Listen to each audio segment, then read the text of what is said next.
Salam alaikum, Azoul, Fellaoun, Alhamdoulilah, rakom gar bkhair.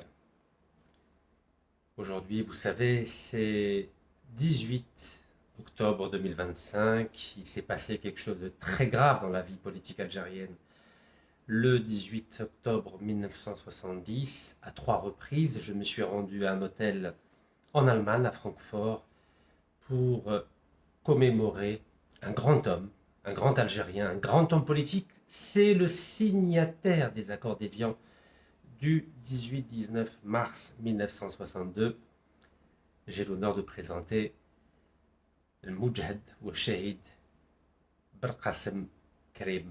Eh oui, on l'oublie souvent, c'était un très grand homme, oui, un très grand homme qui, dès 1945, avait décidé de prendre le maquis pour déclarer la guerre à la colonisation française. Donc on était 9 ans avant la déclaration du 1er novembre 1954. Donc en ce jour triste, je tenais d'abord à commencer cette vidéo à honorer la mémoire de ce grand Algérien qui n'a jamais manqué ni de courage, ni d'intelligence, ni de diplomatie.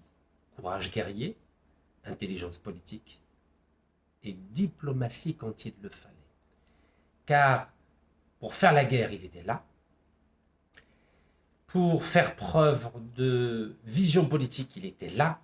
Et quand la guerre devait finir, il était là aussi pour négocier et montrer ses talents de diplomate. Oui, Belkacem Karim, Rabbi Rahmou, doit nous inspirer aujourd'hui où l'Algérie traverse une période de doute, où l'Algérie a perdu ses repères, où l'Algérie a perdu sa grandeur, où l'Algérie a perdu sa noblesse, où l'Algérie a perdu son statut de médiateur international. Regardez ce qui s'est passé lors des dernières crises entre l'Ukraine et la Russie. Qui était médiateur? La Turquie. Entre le Hamas et Tel Aviv, qui était médiateur? Le Qatar. Et actuellement, au moment où je vous parle, qui est médiateur entre Washington et Caracas, c'est-à-dire entre les États-Unis et le Venezuela?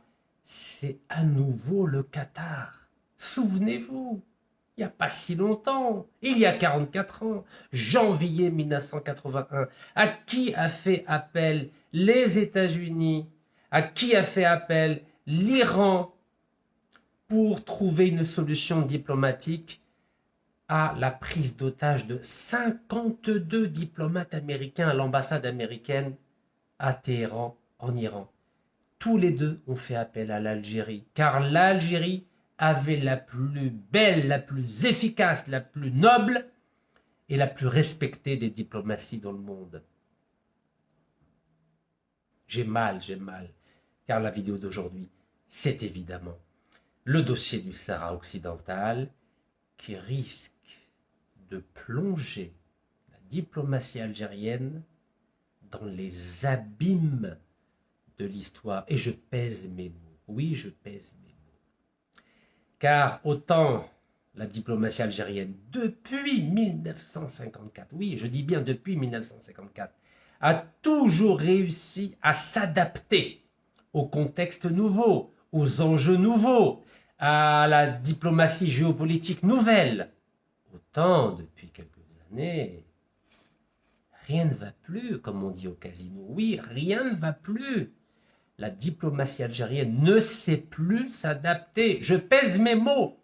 La diplomatie algérienne n'est plus capable d'être créative, n'est plus capable d'être innovante, n'est plus capable d'être audacieuse. Et vous savez, il y a un principe fondamental dans la vie humaine. Je dis bien dans la vie humaine, dans la vie de l'espèce humaine, dans la vie du monde, que ce soit le monde politique, le monde économique, le monde diplomatique, le monde technologique. C'est la capacité à s'adapter. Vous avez vu, j'ai utilisé plusieurs fois le verbe adapter. Il y a un grand monsieur, un grand scientifique, qui a fait reposer toute sa théorie sur le principe de l'adaptation de l'espèce humaine. Vous avez deviné, il s'agit de l'anglais britannique, vous l'appelez comme vous voulez, Charles Darwin. Il a écrit un livre qui est resté célèbre en 1859, L'origine des espèces. Et je vais vous citer une des phrases de ce livre historique, de ce livre qui a constitué un véritable tremblement de terre dans la pensée humaine. À l'époque, c'était la pensée européenne, la pensée occidentale, mais aujourd'hui que la pensée est devenue mondiale, Charles Darwin représente la référence de la nécessité pour tout un chacun de s'adapter pour survivre. Et là, évidemment, je vais faire le lien entre le principe de s'adapter et la diplomatie. Notre diplomatie, c'est-à-dire la diplomatie algérienne pour survivre, elle doit s'adapter. Mais depuis trop d'années, elle ne s'adapte plus. Place à la définition. Bismillah. Les espèces qui survivent ne sont pas les espèces les plus fortes. Les espèces qui survivent ne sont pas les espèces les plus fortes, ni les plus intelligentes, mais, les espèces qui survivent sont celles qui s'adaptent le mieux au changement. Charles Darwin. Prenez le temps de lire et de méditer cette phrase. Les espèces qui survivent ne sont pas les espèces les plus fortes, ni les plus intelligentes, mais celles qui s'adaptent le mieux au changement. Voilà ce qu'écrivait, ce que disait le grand scientifique Charles Darwin dans son livre L'origine des espèces en 1859. Il est né en 1809, il est mort en 1882, si ma mémoire ne me joue pas des tours.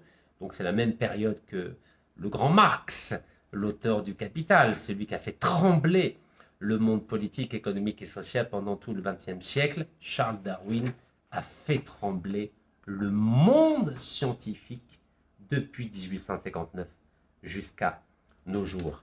Alors je sais qu'en Algérie on n'aime pas beaucoup lire, je le sais. Je sais qu'on lit beaucoup le Coran, les hadiths, mais pour s'adapter au monde dans lequel nous sommes, il faut élargir notre vision spectrale. Il faut adapter notre paradigme sur tous les plans. Car si nous ne sommes pas capables de nous adapter, comme disait Charles Darwin, nous allons mourir. Et dans ce livre sur l'origine des espèces, il parlait évidemment de la loi de l'évolution, mais il parlait aussi de la nécessité de s'adapter pour survivre. Les espèces qui durent sont celles qui s'adaptent, car si elles ne s'adaptent pas, elles meurent.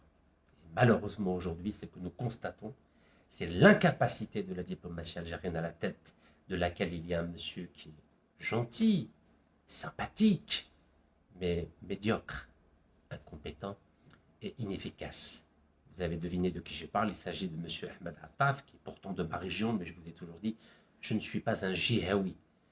Jihaouia, mais je suis pour le pragmatisme, pour l'efficacité, pour l'intelligence, pour l'audace et pour la capacité à nous adapter pour que notre diplomatie continue à briller et pour que notre pays continue à durer.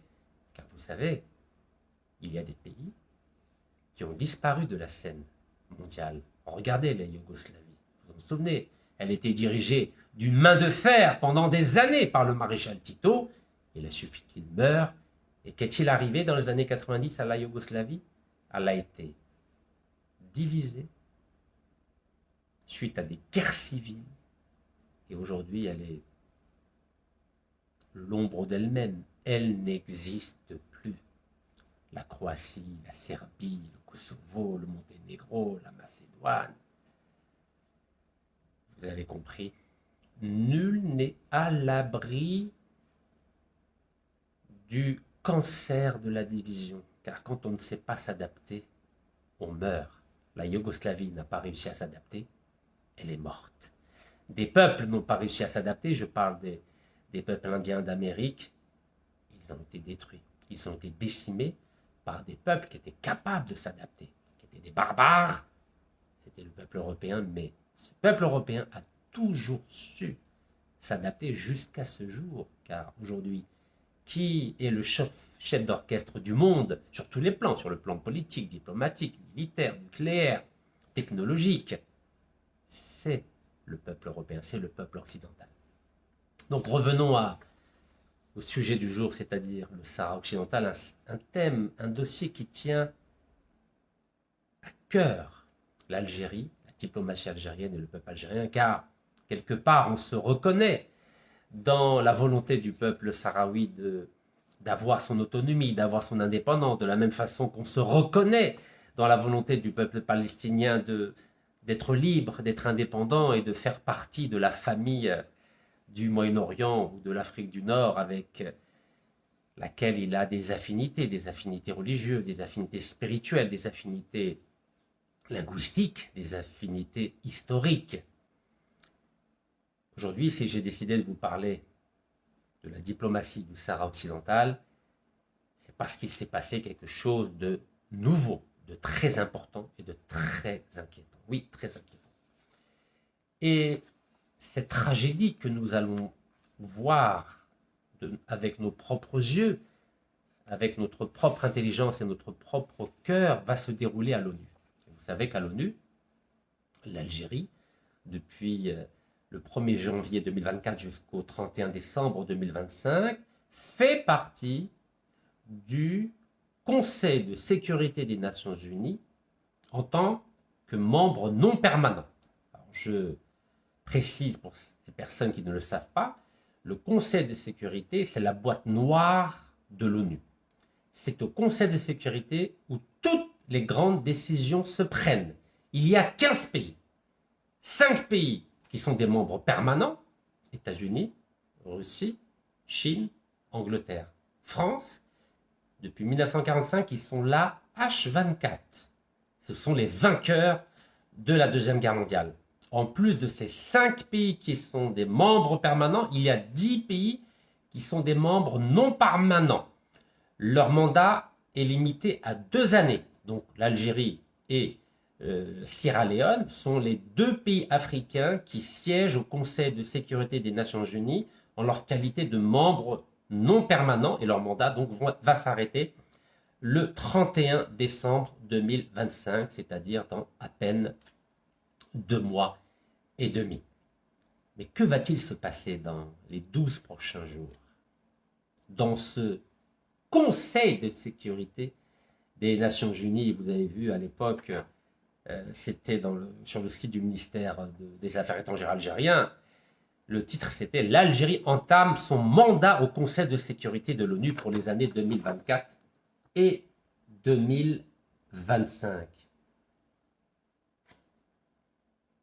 Vous savez qu'on a eu l'occasion pendant ces 2 années de briller, de faire briller notre diplomatie sur le plan international. Est-ce que c'est l'Algérie qui a mis fin à la guerre à Gaza? Non. Est-ce que c'est l'Algérie qui a essayé d'être médiatrice entre l'Ukraine et la Russie? Non. Est-ce que l'Algérie a gagné des points pour faire triompher les droits du peuple sahraoui au Conseil de sécurité? Non. C'est tout le contraire qui s'est passé. Oui, tout le contraire qui s'est passé. Regardez pour la Palestine. Pour la Palestine, c'est à l'initiative de la France et de l'Arabie Saoudite qu'une résolution a été votée au niveau de l'Assemblée générale des Nations Unies pour reconnaître une déclaration, pour signer une déclaration à 2 États, l'État d'Israël et l'État de Palestine. L'Algérie a été totalement absente des débats. Oui, je dis bien totalement absente. Cette déclaration de New York, donc préparée par la France et par l'Arabie Saoudite, a été approuvée à 142 voix, et ensuite la France a reconnu l'État de Palestine, la France membre permanent des Nations Unies, la Grande-Bretagne membre permanent des Nations Unies a elle aussi reconnu l'État de Palestine, suivi par le Canada, suivi par l'Australie, suivi par la Belgique, suivi par le Portugal, et aujourd'hui c'est 160 pays sur 193 à peu près qui reconnaissent l'État de Palestine. Sur ces 160 pays, il y a 4 membres permanents. Je vous ai dit tout à l'heure, le Conseil de sécurité, c'est la boîte noire des Nations Unies. Donc 4 membres permanents du Conseil de sécurité reconnaissent l'État de Palestine. Russie, Chine, France, Grande-Bretagne. Il ne manque plus que les États-Unis et enfin, il y aura un État de Palestine. Est-ce que l'Algérie, est-ce que la diplomatie algérienne a œuvré pendant ces 2 années où pourtant elle est à New York, elle est au Conseil de sécurité des Nations Unies? Est-ce que la diplomatie algérienne a réussi à convaincre le président Trump ou son secrétaire d'État aux Affaires étrangères, Marco Rubio? Est-ce que vous avez vu une photo, une rencontre, un débat entre le ministre des Affaires étrangères et le président Trump ou son ministre des Affaires étrangères? Non. Donc vous imaginez la déflagration de la diplomatie algérienne. Nous sommes au Conseil de sécurité des Nations Unies jusqu'au 31 décembre 2025 et nous n'avons même pas été capables d'avoir une photo, un entretien avec les décideurs américains qui sont à côté, Boudam el Beb, comme on me dit chez nous. C'est une tristesse surtout quand on voit que l'Algérie a été le premier pays à reconnaître l'État de Palestine. À l'époque, il y avait un grand président, Feu Chelli Ben Jadid. Et c'était à Alger que l'État de Palestine avait été proclamé suite à la réunion du Conseil national palestinien à Alger en novembre 1988. Et c'est tout naturellement que l'Algérie, qui abritait ce Conseil national palestinien, a été la première puissance à reconnaître l'État de Palestine. Mais sur la photo finale, nous ne sommes pas présents. Pourquoi entre 88 et 2025, il y a un tel décalage? On était aux premières loges de ce marathon pour la reconnaissance de l'État de Palestine en 1988. Et en 2025, nous sommes absents. Nous sommes invisibles. Nous sommes des figurants. Nous sommes des remplaçants. À qui la faute? Ce n'est pas la faute au président de la République. C'est Abdelmajid Tebboune. Vous avez vu l'exploit qu'il a réalisé en octobre 2022. J'étais en prison, à la prison de Schleff. Un de ces 4 séjours carcéraux que j'ai passés dans notre beau pays. Et j'ai pu regarder à la télévision algérienne l'exploit diplomatique du président algérien Abdelmajid Tebboune qui avait réussi, une année avant l'attentat terroriste du Hamas du 7 octobre, qui reste un mouvement de résistance, il avait réussi à réunir à Alger, comme en 1988, les 14 mouvements palestiniens, les 14 factions palestiniennes qui s'entretuaient, qui s'entredivisaient, qui se détestaient. Oui, c'est à Alger qu'en octobre 2022, le président Abdelmajid Tebboune a réuni les 14 mouvements palestiniens et il avait été décidé que dans les 6 mois, il y aurait eu des nouvelles élections en Palestine, à Gaza et en Cisjordanie. Et malheureusement, le Hamas avait d'autres calculs dans la tête. Il a préféré faire cavalier seul en organisant cet attentat terroriste du 7 octobre 2023, c'est-à-dire 1 an après la réunion d'Alger, qui a coûté la mort à 70 000 Palestiniens, réduit à la famine 2,5 millions de Palestiniens. Et on a vu pendant ces 2 années 250 000 Palestiniens être expulsés de leur maison à cause de la folie, je dis bien de la folie du Hamas, qui n'a pas respecté son engagement signé devant le président algérien Abdelmajid Tebboune à Alger en octobre 2022. Vous avez vu, il n'y a pas que le génocidaire Benyamin Netanyahou qui ne respecte pas ses promesses. Le Hamas, mouvement de résistance palestinien, n'a pas respecté sa promesse, n'a pas respecté son engagement auprès des autres factions palestiniennes et auprès du président algérien Abdelmajid Tebboune à Alger. Un engagement qui lui a été fatal en ce sens où il ne l'a pas respecté le 7 octobre 2023, car aujourd'hui Gaza est un champ de ruines. Un champ de ruines. Donc, le fait que nous ne soyons pas acteurs de l'aventure politique palestinienne à cause de diplomates médiocres, il faut le dire. Nous avons des diplomates gentils, sympathiques, fraternels, mais sur le plan des résultats, d'une totale inefficacité. Regardez, nous sommes au Conseil de sécurité des Nations Unies et nous n'avons pas pu empêcher que ce Conseil de sécurité des Nations Unies vote des sanctions contre l'Iran à cause de son programme nucléaire. Et pourtant, les derniers événements géopolitiques de la région nous ont démontré avec le plus grand éclat que sans puissance nucléaire, nous ne pesons rien, nous ne représentons rien et nos États respectifs, nos peuples respectifs ne sont pas en sécurité tant que nous n'aurons pas la dissuasion nucléaire. Mais l'Algérie a été inefficace. Pourquoi elle a été inefficace? Car elle est seule, et vous connaissez la formule, avec une seule main on ne peut pas applaudir. Et l'Algérie est en train de découvrir, la diplomatie algérienne est en train de découvrir, depuis qu'elle est au Conseil de sécurité des Nations Unies en tant que membre non permanent, que seule elle ne pourra rien faire. Oui, je dis bien, elle ne pourra rien faire.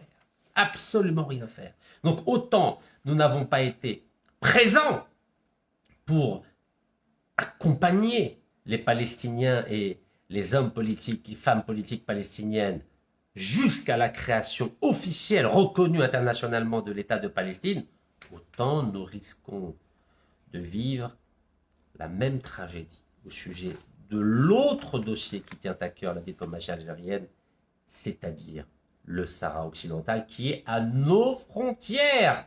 Oui, à nos frontières. Et là, depuis que Ahmed Attaf est ministre des Affaires étrangères, c'est-à-dire depuis mars 2023, d'ailleurs c'était au moment de la célébration des accords d'Évian, je crois que c'était le 18 mars 2023, combien d'échecs n'a-t-il pas enregistré? Que s'est-il passé? 30 juillet 2024, la France, membre permanent au Conseil de sécurité des Nations Unies, a décidé de reconnaître de façon unilatérale la marocanité du Sahara occidental. Qu'a fait le ministre des Affaires étrangères algérien Ahmed Attaf? Absolument rien, si ce n'est rappeler à la maison, oui, rappeler à la maison, retirer l'ambassadeur d'Algérie à Paris, réduisant en cela 5 millions d'Algériens vivant en France au statut de orphelins. Oui, orphelins. Aujourd'hui, il y a 5 millions d'Algériens qui sont politiquement et diplomatiquement orphelins en France, qui subissent chaque jour les attaques des hommes politiques, des diplomates, des juristes, des avocats, des intellectuels et des médias. Chaque jour, ils subissent ces attaques et personne pour les défendre. Absolument personne pour les défendre. Alors, au sujet du Sahara occidental, il y a une nouvelle extrêmement inquiétante qui est tombée. Extrêmement inquiétante. De quoi s'agit-il? De quoi s'agit-il? Il s'agit du revirement diplomatique de notre meilleur ami, de notre meilleur partenaire, de notre meilleur allié poétique. En l'occurrence, la Russie. Regardez, lisez. Lisez, s'il vous plaît. Le Maroc obtient le soutien de la Russie pour son projet d'annexion du Sahara occidental. Vous imaginez la catastrophe? Journal espagnol Le Débat. Est-ce que vous vous rendez compte? La Russie, qui depuis 1975 a toujours été du côté de l'Algérie, du Sahara occidental, pour ne jamais épouser la position diplomatique de notre voisin de l'Ouest, est en train de trahir notre pays, notre diplomatie. Mais à qui la faute? À qui la faute, à votre avis? Dites-moi à qui la faute. Pourquoi tout d'un coup la Russie décide de nous tourner le dos et d'être partenaire du Maroc, alors que le Maroc a toujours été le partenaire traditionnel des États-Unis? D'ailleurs, l'essentiel de l'armement marocain vient des États-Unis et de la France. Mais l'Algérie, 90% de notre matériel militaire vient de la Russie. Donc comment se fait-il que la Russie tourne le dos à l'Algérie et s'approche des positions marocaines? Comment ça se fait? Comment ça se fait? Alors c'est dans tous les médias. Le changement de position russe renforce la position du Maroc sur le Sahara occidental. C'est le journal The Arab Weekly. Mais vous vous rendez compte? Mais vous vous rendez compte de la déflagration que ça représente? Et nous restons spectateurs, nous ne réagissons pas, nous ne changeons rien. Oui, nous ne changeons rien. Ne changeons surtout pas notre position. Ne changeons surtout pas les hommes qui animent notre diplomatie face au désastre. Oui, face au désastre. Car la Russie, qu'est-ce qu'elle est en train de faire? Elle suit le mouvement. La France, le 30 juillet 2024, a reconnu la marocanité du Sahara occidental. Ensuite, en juin dernier, c'est l'Angleterre qui a reconnu la marocanité du Sahara occidental. Les États-Unis avaient déjà reconnu la marocanité du Sahara occidental en 2020 lors du premier mandat de Donald Trump, et il a renouvelé le soutien au projet d'autonomie du Sahara occidental présenté par le Maroc. Sitôt a-t-il été réélu il y a quelques mois. Donc ça fait les États-Unis, la France, l'Angleterre et maintenant la Russie. 4. Il ne reste plus que la Chine et c'est cuit. Et c'est cuit pour l'Algérie et c'est cuit pour le Sahara occidental. Et nous, on ne bouge pas. Restons de marbre. Ah, on n'a pas retenu la leçon de Charles Darwin. Qu'a dit Charles Darwin? Je vais vous le répéter. Les espèces qui survivent ne sont pas les espèces les plus fortes ni les plus intelligentes, mais celles qui s'adaptent le mieux au changement. Vous trouvez que la diplomatie algérienne, en tant qu'espèce diplomatique, s'adapte le mieux au changement? On n'est pas les plus forts, on n'est pas les plus intelligents, mais au moins, nous avons le devoir impérieux de nous adapter au changement. Charles Darwin nous l'a appris. Ça fait bientôt 2 siècles, en 1859. Mais nous, non. On ne touche à rien. Alors, de quoi s'agit-il? Allons-y. C'est le fameux ministre des Affaires étrangères russe, M. Lavrov. Il est ministre des Affaires étrangères depuis 2004, c'est-à-dire depuis 21 ans. Et avant cela, il était il était ambassadeur de la Russie aux Nations Unies entre 1994 et 2004. Donc, depuis 1994, il tient les rênes de la diplomatie russe. Vous imaginez? Ça fait 31 ans. 31 ans qu'il est au plus haut niveau de la diplomatie russe. Quand on compare avec notre ministre des Affaires étrangères, M. Ahmed Attaf, qui était au chômage pendant 19 ans entre 2004 et 2023, alors que vous savez que depuis 2004, M. Lavrov était ministre des Affaires étrangères. Je vais vous montrer le visage de M. Lavrov, parce que je sais qu'on a eu des petits problèmes sur la précédente vidéo, où tout d'un coup, le son s'est arrêté. Je ne sais pas pourquoi. En tout cas, j'ai vérifié techniquement, je n'ai pas de problème à mon niveau. Donc, je vais vous montrer le grand M. Lavrov. Car il faut quand même s'interroger sur ce qui ne va pas. Si on fait semblant de dire que tout va bien, on va droit dans le mur. Voilà, M. Lavrov. Depuis 2004, il est ministre des Affaires étrangères. Mais notre ministre des Affaires étrangères algérien, depuis 2004, il était au chômage. Oui, chômage. De 2004 à 2023, il était au chômage. Bon, il a essayé de faire un peu de politique avec le parti de Ali Benflis. Mais n'oubliez pas que pendant que le ministre des Affaires étrangères russe nouait des contacts internationaux avec tous les pays du monde, notre ministre des Affaires étrangères donc était au chômage. Et n'oubliez pas qu'il était un des fondateurs du RND avec Ahmed Ouiahia. Incroyable. Il était avec Ahmed Ouiahia, qui est en prison aujourd'hui pour corruption. Mais il a fondé le parti, le RND, avec lui. C'est un des cofondateurs. Ahmed Attaf, les gens l'ont oublié, mais moi je n'ai pas oublié. C'était un des fondateurs du parti du RND. Et il était même le président du groupe parlementaire du RND à l'APN. Donc, c'est ses amis, les RND, les corrompus. Mais oui, ce sont ses amis, Ahmed Attaf.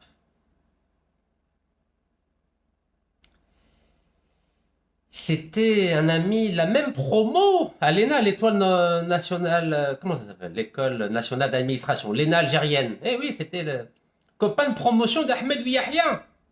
C'est pour ça qu'il est têtu, c'est pour ça qu'il est obtus, c'est pour ça qu'il ne s'adapte pas. Il n'arrive pas à s'adapter. L'Arab, il n'arrive pas à s'adapter. Alors que nos amis russes, nos partenaires russes, nos alliés russes, eux s'adaptent. Nous, non, ne s'adaptent pas. Alors, voyons ce qu'a dit M. Lavrov. Les remarques de Lavrov indiquent que Moscou a fait un pas en avant vers la reconnaissance du plan d'autonomie marocain après des années de soutien au référendum d'autodétermination. Ça fait mal, non? Comment ça se fait que les Russes changent de position? Pourquoi notre partenaire habituel a décidé de ne plus soutenir le référendum d'autodétermination? Intéressant, non? Pas moi qui le dis, hein. C'est M. Lavrov. C'est un Géorgien, M. Lavrov. Alors, pour ceux qui ne savent pas c'est quoi la Géorgie, vous savez que Staline était géorgien. Staline était géorgien, mes chers compatriotes. C'est des durs, les Russes. Ils sont très très durs, de la même façon que celui qui l'a précédé au ministère des Affaires étrangères, bien avant, hein, au temps de Mikhail Gorbatchev entre 1985 et 1991, Édouard Shevardnadze était géorgien. Et il est devenu, après la disparition de l'Union soviétique, je vous ai dit, les pays peuvent disparaître. Les pays qui n'arrivent pas à s'adapter disparaissent. La Yougoslavie a disparu et l'Union soviétique a disparu. Quand on n'est pas capable de s'adapter, on disparaît. Charles Darwin l'a dit, ce ne sont pas les espèces les plus fortes ou les plus intelligentes qui survivent, ce sont les espèces qui s'adaptent le mieux au changement. L'Union soviétique n'a pas réussi à s'adapter au changement. La Yougoslavie n'a pas réussi à s'adapter au changement, et c'est pour ça qu'elle a disparu.